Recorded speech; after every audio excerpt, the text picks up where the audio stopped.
And welcome back to episode 167 even of the Weekly Tech Wrap with me, Jay. Me, Carl. Oh, that 7 just wasn't coming out. I blame the heat. It's too hot in here. I know. It's just, summer's arrived. Yeah, summer has arrived, hasn't it? As of some description here, at least for a few days here in the UK. It will no doubt revert back to type within the week or so, I'm sure. So it has been the week of the Apple event, and what an event it was indeed, wasn't it? We saw its Let Loose virtual event, which was run what time was it? About late mid-afternoon, wasn't it, UK time? About 3 o'clock in the afternoon for us. Wasn't it like 6 or 7 in the morning for some of the guys in the US? Very early for our US friends and colleagues on that point. But it was quite an event indeed. We saw a whole raft of new information coming from iPads to new pencils, keyboards. And we'll cover all those points in just a minute. But first, before we kick off on that, though, there is one story we wanted to cover this week rather than leave it next week, and which is around Nintendo and its, I want to say, eradication of emulation. to do of emulation. Yes, that would have been the headline, wouldn't it? Eradication of emulation. So Nintendo have sent, wasn't it, over DMA or so that to the DMCA, the Digital Millennium Copyright Act notices for over 8,000 GitHub repositories. Which have been hosting code for an emulator. So sounds like they're cracking down a bit then. They are. So they're really going. It's called Yuzu. It's a Switch emulator. They went after the makers back in end of February kind of time. Again with the DMCA takedown. They sued the guys that made it, and apparently very quickly the creators settled for $2.4 million. And the promise that they would basically permanently refrain from engaging in any activities to do with emulation, piracy, breaking Nintendo's kind of controls and stuff.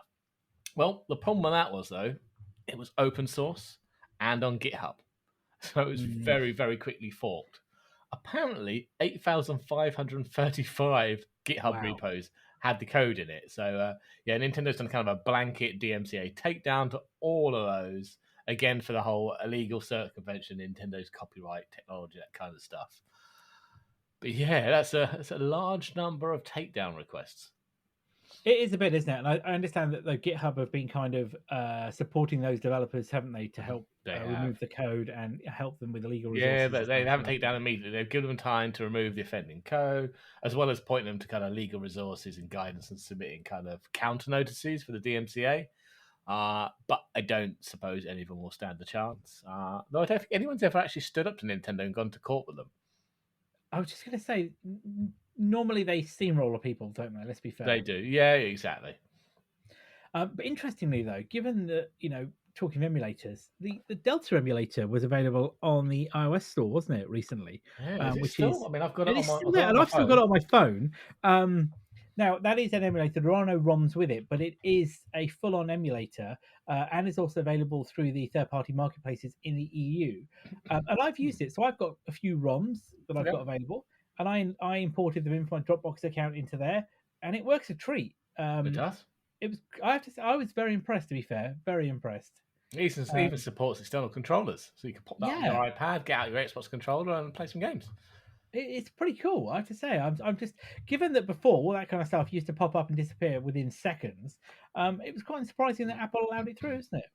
Yeah, even Nintendo hasn't gone after it. But this is I think it's a slight rebranding of the name, but the code of this has been available for 15 odd years, I think, in various forms. So there's obviously something about it that Nintendo hasn't managed to go after them about. Yeah, very strange, though, isn't it? That I say that. I mean, I think that if you look at it, Nintendo, especially if you look at this emulation of SNES games, original Game Boy games, that kind of stuff, NES. Why? Surely, from a longevity point of view, Nintendo would want to keep them playable and out there because, yes, you can't buy them. Well, actually, you can. The virtual console. Can. Yeah, I was going to say you can buy, but from a point of view, is that if a game's 35 years old, why are we arguing over where you can play it? Because they can charge you £10 or whatever, or your subscription to Nintendo Online to get access to that select few they've allowed you. Yes. Yes, that's the point. Let's be honest. This is Nintendo. Don't forget they still sell Switch games at the same price they were released at 10 years ago or five There's years ago. games I've Sorry. got on there that are 3 years old. I'm like, and they still want 60 quid. And I'm like, I'm not Yes. paying for that. I wasn't paying for it brand new. I'm not paying for 3 years later. No. No. That is the problem with Nintendo. I wish Nintendo's depreciation affected my car and other things. Yeah, it'd be amazing, wouldn't it? It would be amazing. Right then, let's kick off with the Apple Let Loose event then. So, Apple Let Loose, it was iPads. We said it was iPads, and it was all about the All iPad, about the wasn't it? iPads. Yeah. And so we got a slew of new devices, didn't we? Effectively, we got 4 new iPads, didn't we? If I'm, No, yeah, technically 4 new iPads. technically 4 new iPads, but if we break that down to simple, we got 2 new iPad ranges. When I say new, they are the latest iteration of the iPad Pro and the iPad Air.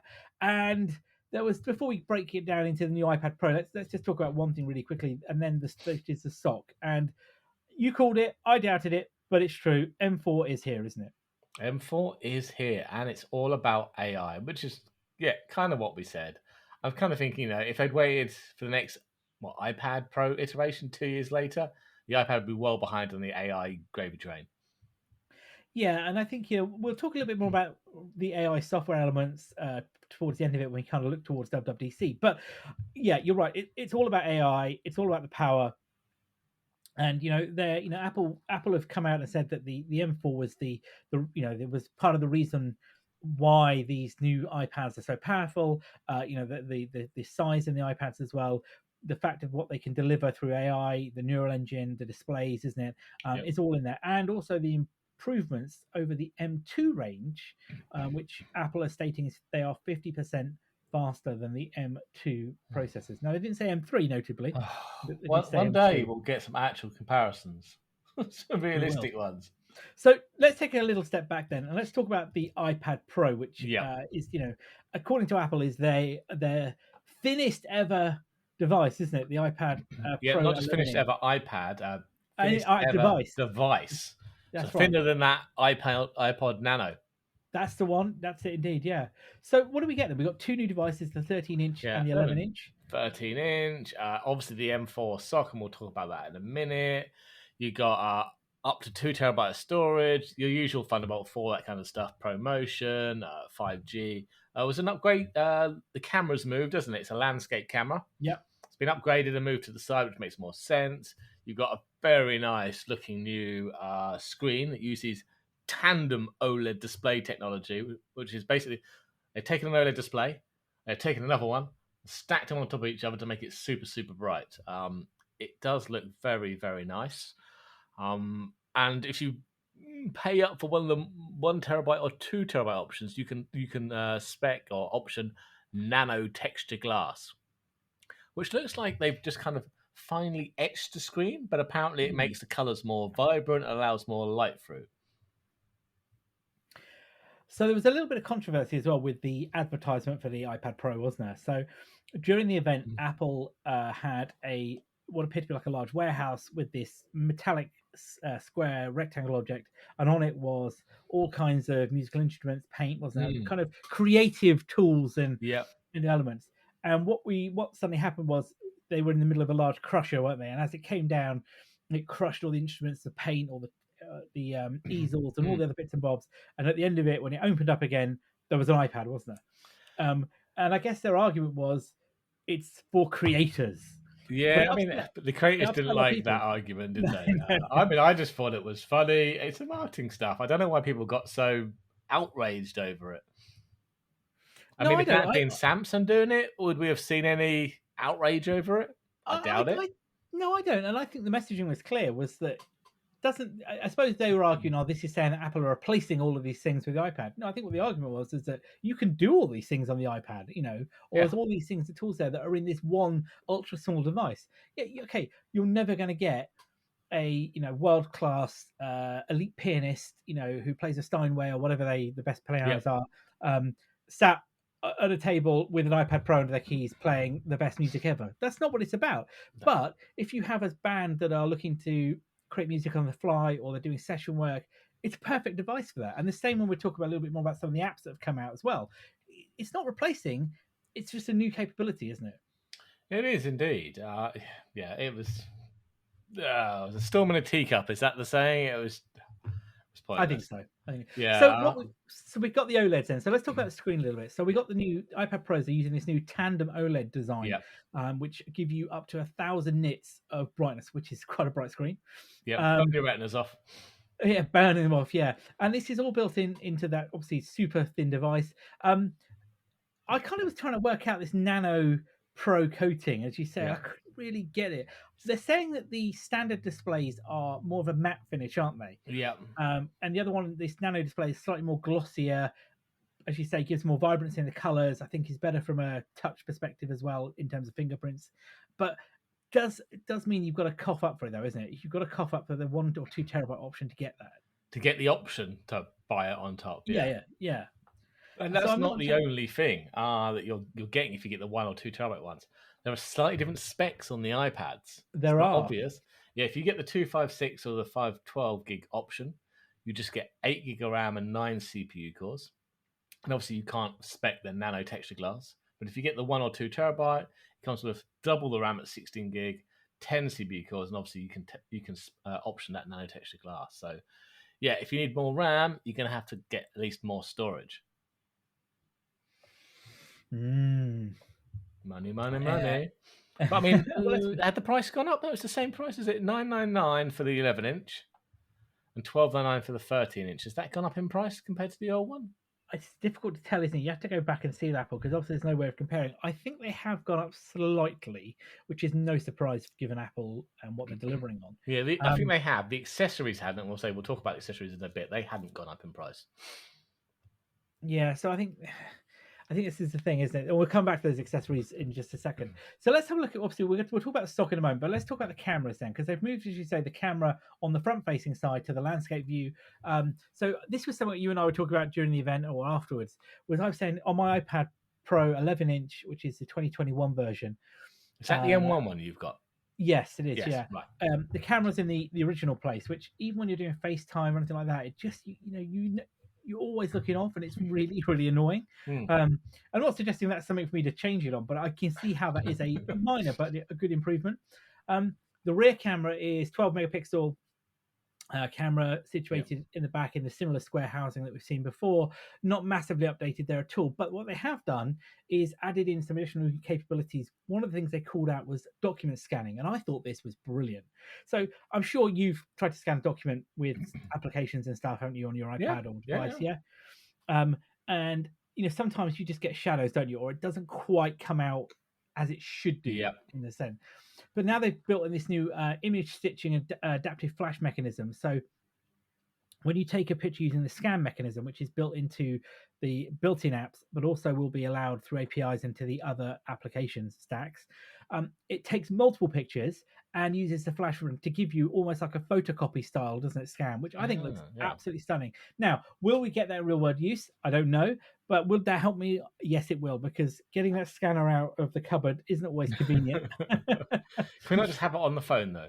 The phone's just a far easier device to be taking pictures of documents rather than the giant iPhone. Know full well that the iPhone 16 is going to have that. Of course, yeah. I didn't read that we've lost the ultra wide on the back, though. Yes, I didn't see that mentioned anywhere. No, I'm sure I read it in an article saying they've ditched the ultra wide. Again, most people are not taking high-end photographs with their iPads, unless you're one of those people you see at concerts holding an iPad up. They should have their iPads confiscated. They should indeed, yes. Yeah. So so that was it. So in terms of the iPad itself, then the thinness is improved. We've got the new screen. We've got the improved cameras set up in the back and front, as we know that. What about the stock then? Let's talk about the stock before we talk about accessories. M4. Yeah. So what do we get then? What are we getting with the M4 what we couldn't do with the M3, or why they didn't go to the M3, which, let's be honest, would have made a lot of sense? I think it was all about power savings and obviously the AI. So we got a massively bumped up neural engine, apparently giving 38 trillion operations a second. Now, unfortunately, I don't know what the one in the M3 does, but apparently this is a big jump up. Apparently, it's, as you mentioned, I think it said 50% faster than the M2, or the same speed as the M2, but half the power requirements. 4 times the GPU of the M2. Yeah, what else did we get? It's 3 nanometer technology. It's got hardware accelerated ray tracing. It's got ProRes and AV1 acceleration, hardware accelerated mesh shading, 120 gigabytes a second of unified memory bandwidth. So yeah, it's going to be a quick chip, but obviously we've not seen any actual benchmarks yet. No, and because there's none in the wild, but there will be from this week. Won't it? I think Friday. Is it today? You can order, Oh, or is it today? It might be today. Or was it? Oh no, I think you can order now, and they're available next week, isn't it? I think Next it's week, next yeah, you week. can order today, available for next Friday. And that next Friday is the 17th of May, as we speak on the show. That's the one. So we should start to get those out and about in the real world. So this is still the 3 nanometer process. They're saying this is a second generation 3 nanometer. So again, as you say, this is all about clearly power efficiency. So as I said at the start, they reckon 50% more powerful than the M2s. Yeah. But without real world consideration, it's very difficult, isn't it, to actually say what that means? This is Apple benchmarking. Take it with a large pinch of salt.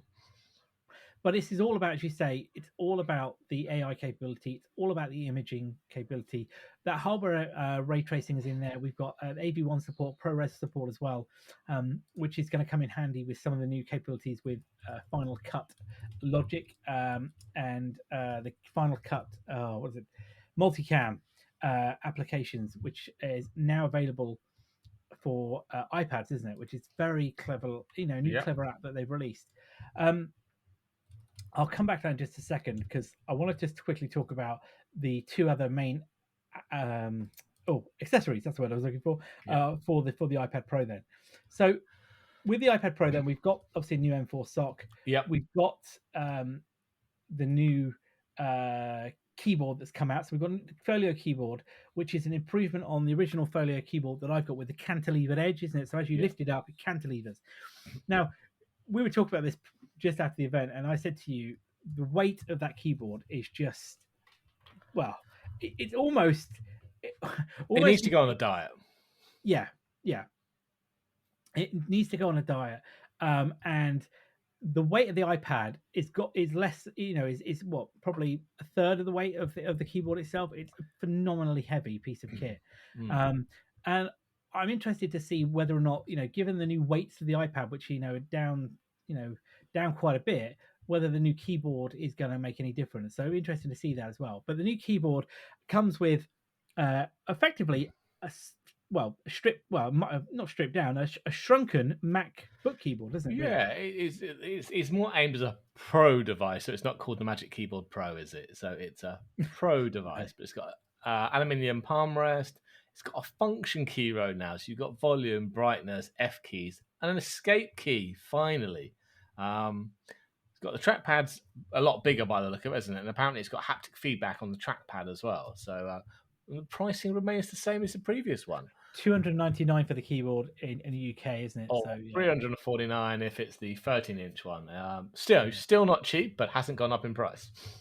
No, but I have to say, I'm not going to shout out one, but the escape and the function keys, I think, is a really good addition.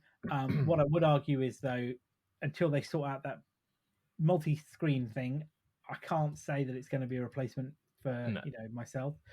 But I'll come back to judgment. And one thing to be aware of: this only works on the new iPads. It does, and your old ones won't work on the new iPads. No. Much like the Pencil Pro. Yes, that's a good segue to the Pencil. So let's cover then the brand new $129 Pencil Pro. Yep. Cool. Yeah, I mean, but again, that hasn't gone up in price compared to the Gen 2 Pencil, is it? Which is still $129. No, but okay, it's $129. Like the keyboard, it's still a ridiculous amount of money. Let's talk about this pencil for a minute, because this is quite an upgrade, isn't it, to the first Apple Pencil? Which I hadn't realised got a big jump. So what came out 2015, didn't it? The first pencil. Yeah, it's been a while now. It's been a long time. So we've got new features for once. We've got a barrel roll gyroscope feature, which basically means that you can tell when you're twisting the pencil around. I don't know what benefit that adds, but it can do it. The big one is the squeeze gesture, isn't it? Yeah. You squeeze the pencil, and it allows you to do trigger software functions. It could be switching between paintbrushes. It could be doing something else. There's a haptic feedback now, isn't there, in the tip there, which kind of pulses when you use the squeeze or double tap at the status. And one for forgetful people, it's got Find My Support. It has got to find my sport. So yeah, you now can find your pencil when you've lost it. The other thing it brings is a new hover capability as well. So you Did can you get that in hover Gen over. 2? I thought it. I wasn't sure. I thought that was new, but I don't. I think you're right. I think it is. I thought that was in. That was one of the features of the last one. I think it was. Now you say that. I think the hover, the barrel roll capability is brand new, and So it's as the you say, squeeze, the haptic, and squeezes as well. Yeah. Find So My. I Yeah. think hover's just been. I think it's been carried over, as you say there. Mm. They did a really good demo from Procreate, who showcased an artist sketching, didn't they, with the pencil? Yep. And I was really impressed how they did that. And they used a new barrel roll. They used a capture capability of the pencil to lift an element off the design, didn't they, and make it into a video on the Procreate app. And I have to say, I wish I was that talented, because Procreate looks like an awesome app. It really does. Yeah. Shame I can't draw for toffee, really, but you know. Exactly. But again, another warning on compatibility here. Yeah. Your Gen 1 and your Gen 2 pencils will not work with the new iPads. The new pencil will not work with the old iPads. But if you randomly have the USB-C pencil, This is bonkers. which is the cheap one, the replacement of the replacement of the Gen 1 Lightning one, isn't it, basically? You're in luck. That will work with the new iPads. Yeah, so Bizarrely.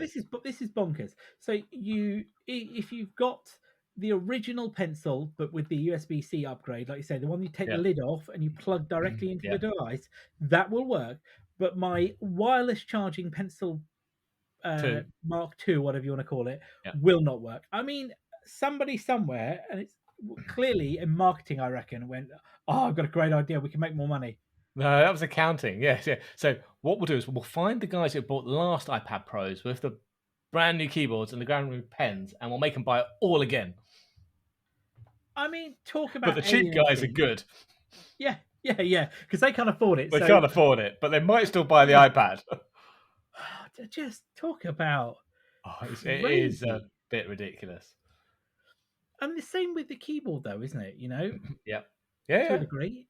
And what makes matters worse, you're no longer getting the stickers in the boxes anymore. Oh, that's it. We're done. I'm never buying Apple products Cancel again. it. No, Stop, apparently due stop, to stop. environmental concerns, they're not putting the stickers in the box anymore. Oh, that was always just man. Oh yeah. I was always surprised you ever got the stickers, to be honest. Oh yeah, but But no, that tradition is gone. No more stickers. man. I have to say though, going back to that keyboard, it does look nice in black. It does. It does look really nice, and they said they've made it thinner and lighter. It is an impressive looking piece of kit. It's just a shame it isn't carried over onto the other devices. But Yeah. But now if you buy the new iPad Pros and the new keyboard, you're well into MacBook territory. this Pricing. is the problem, right? I think And you're well into MacBook Pro territory pricing wise.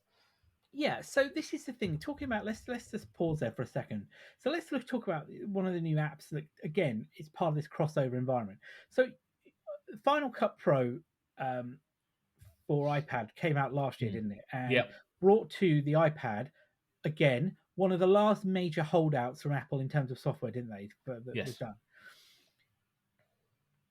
Now there's this new solution called Live Multicam that they're releasing with the iPads.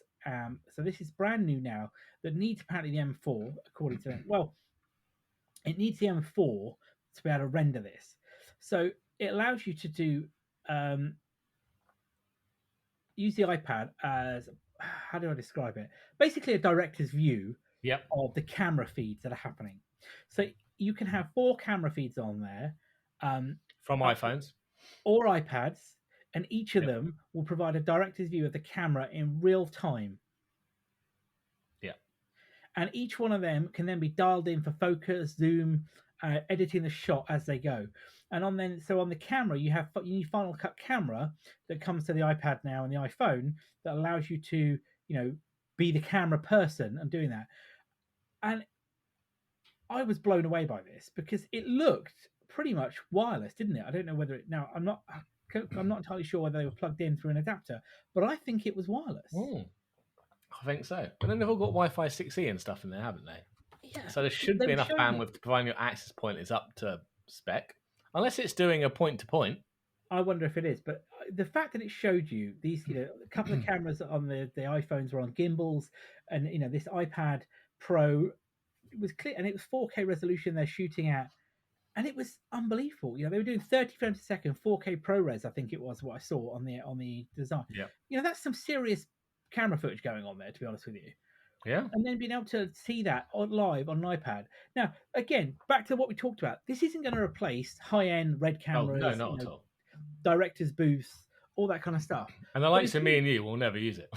No, but if you're a creative studio, students, right, the ability now to shoot in other areas with the devices you have to hand with minimal accessories and get production level quality, this is going to make, I think we're going to see a lot more maybe adverts, television, shot where perhaps having cameras is quite, large cameras is quite made bulky. An iPhone. Yeah, I think there's going to be a lot more of this going forward. So for me, this was quite an impressive piece of kit, that we saw in that. And then the other piece of software that they talked about was Final Cut Logic for iPad again, which isn't new. It came out last year, didn't it? But the new one now gives you more capabilities. So the new one now is aimed at more about on-the-fly session work. So there's a whole new piece around adding in AI-generated keyboards and not just keyboards. Excuse me. There was bass, there was drums, wasn't there? So these are using AI to create, and I think they called it session musician, wasn't it? I think they called it. That can now build its own music in there. And there's another thing called Chroma Glow, which was a new machine learning powered effect that has different styles for kind of feeling of the music of the tent. Very clever, but again, all hinged around AI capabilities, which I'm sure the M4 is going to be used very heavily on there. Now, they will work on apparently these new capabilities, Chroma Glow, and there's another one called Stem Splitter, will work on the Mac version of Logic Pro, but the AI stuff is apparently, I think, is only on the session piece, is only on the iPad. Well, so it was nice to actually see the apps in real life, because I think last year it was just a press release, wasn't it? When they were they were launched, but they weren't. The launch was just a press release. There was no video footage of the app or anything. It was a couple of screenshots and job done. No, and I really liked, and again, I know Apple. We talked about it before in many shows how polished the Apple events are, but it was really good to see. I think that the musicians that work there, and I really liked how they did that transition. Into the studios, into the the creative spaces. It was nicely done. Again, it's not just Tim Cook still on stage, is it? Talking. It's very, very high quality and seamless transition piece. Yeah. All right, time for the last announcement of the event. Well, technically, it was the first one of the event, though, wasn't it? It was. Oh shit! It was the new iPad Air, and I'm going to argue this was probably my favourite one out of the event because it was so reasonably priced. It was. Let's be fair. Yeah, I mean, so it was a minor bump. It's the 6th generation of iPad Air now. We've got a bump to an M2. The big one was we've now got a 13-inch version of it, haven't we? Instead of just the 11.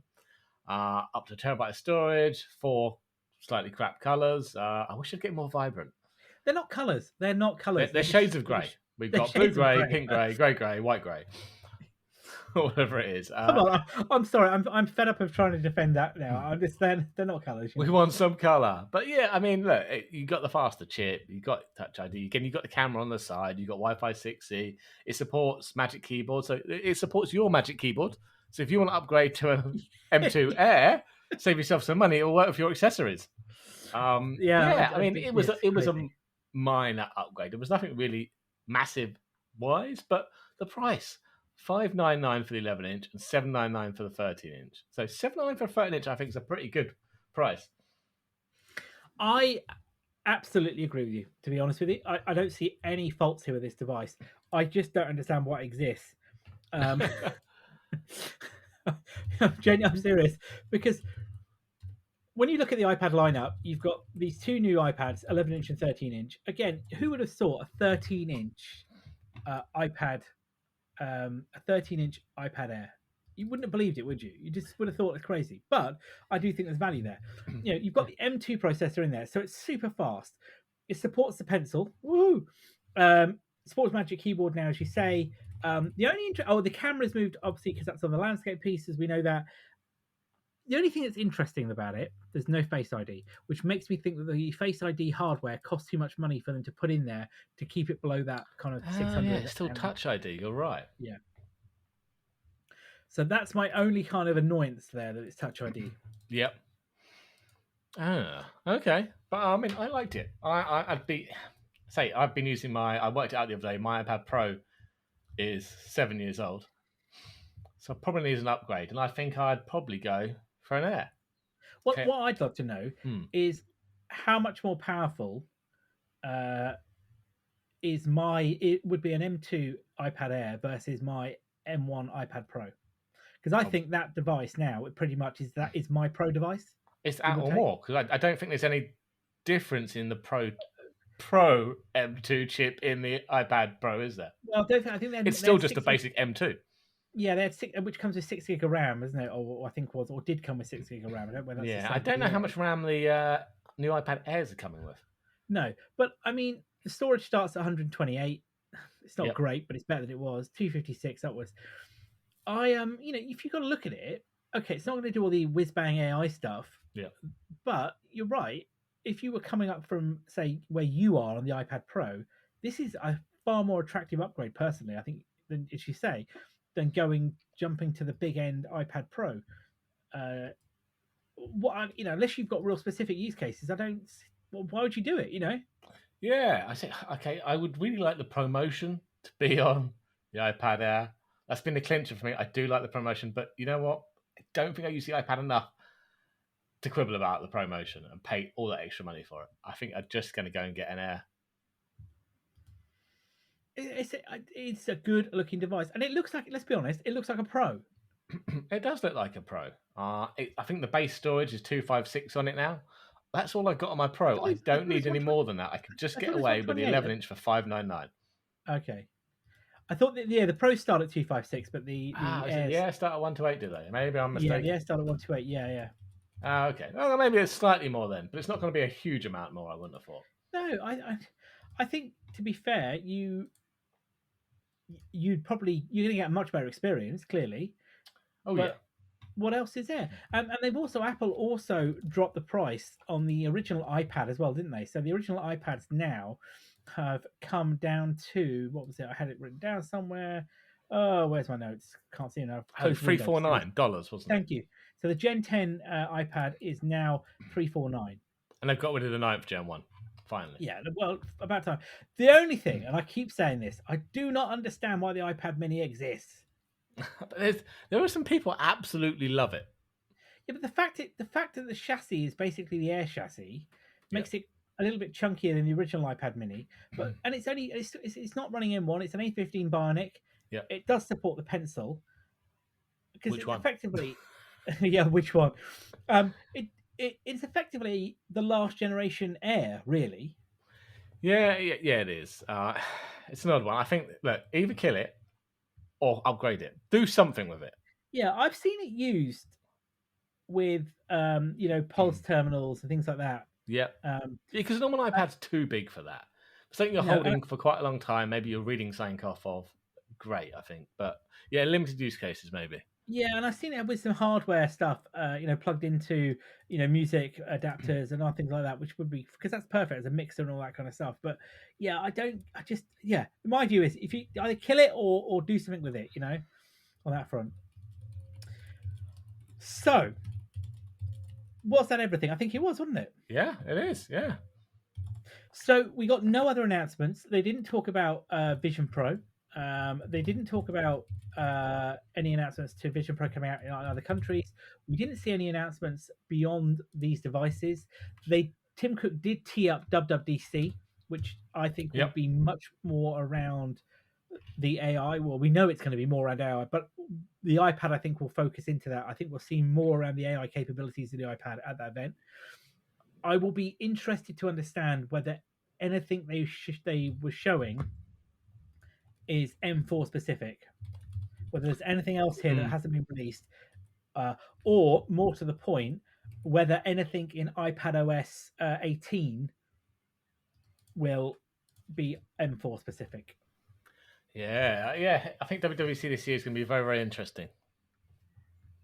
Yeah, I think that's going to be the key. So that'll be something to look at. I mean, that's only a month or so away. Yeah. We'll be covering that again with all the highlights and notes and that. But I think we've got to look at this device. Is this now going to be a jumping off point into some of those capabilities? And which, if it is, are you going to be left behind if you don't buy into the new iPad and potentially, obviously, whatever the iPhone 16 comes out with, which we But won't if you get, we just won't go get and any. buy the new iPad Air, you're not getting the M4.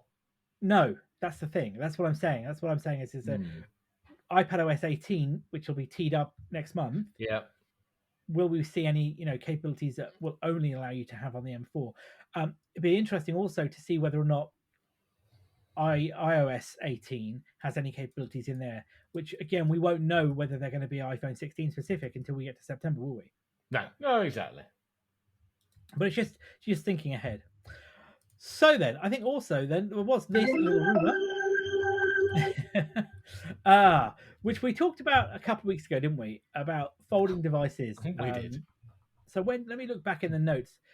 We talked about folding devices way back. God, I can't even think when we talked about. Oh, it was only a couple of weeks ago. Was it? Yeah, I'm sure it was only a few weeks ago. Maybe. I just can't see it. Yeah. Looking back through the show notes. Yeah, no, there we go. Episode 164.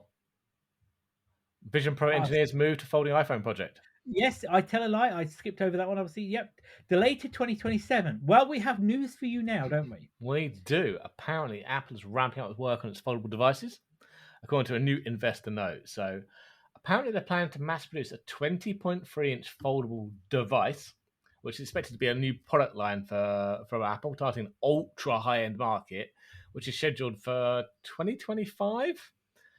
And then shortly after 2026, we're allegedly getting the folding iPhone finally, but it's still undecided whether this is going to be a 7.9-inch or an 8.3-inch folding iPhone. So this is clearly the ramp up from the Vision Pro engineers jumping on the project, isn't it? Driving it forward. So we've got so who are the analysts here? We've got Meech and Quo, and there was another analyst, wasn't there? Was there another analyst? Something. Penn, was it? I think so, was it? So we've got two sources here saying pretty much the same thing, then, haven't we? To say we that. have indeed, yeah. Mass production of a 20.3-inch foldable device in late 25. So that's an iPad, clearly. It's got to be, isn't it? It's got to be an iPad. Is it an iPad? Or is it a MacBook? No, I don't think it is. I think it's an iPad. Yeah. Touch screen on a MacBook over Steve Jobs' dead body kind of thing, yeah? Steve Jobs rolling in his grave. Okay, so we've got an iPad here. So 20-inch implies that I think it's going to be a 10-inch folding iPad, basically, doesn't it?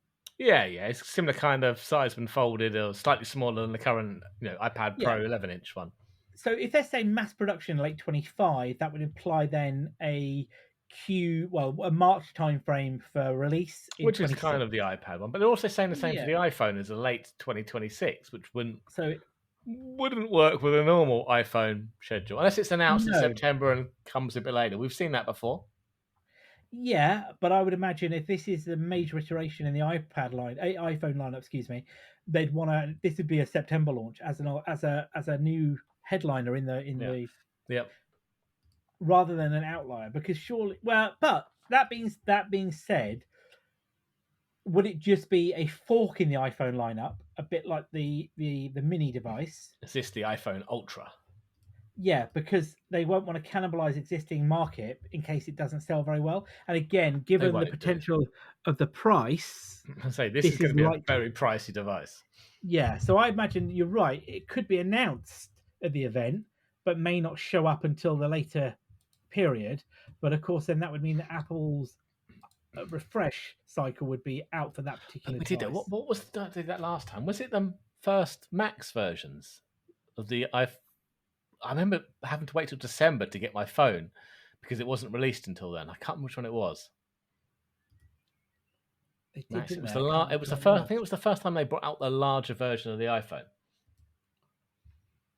Oh god, that was what, the 7, wasn't it? Or Oh 6? No, no, 6 maybe it plus. was later 6 on plus. than that.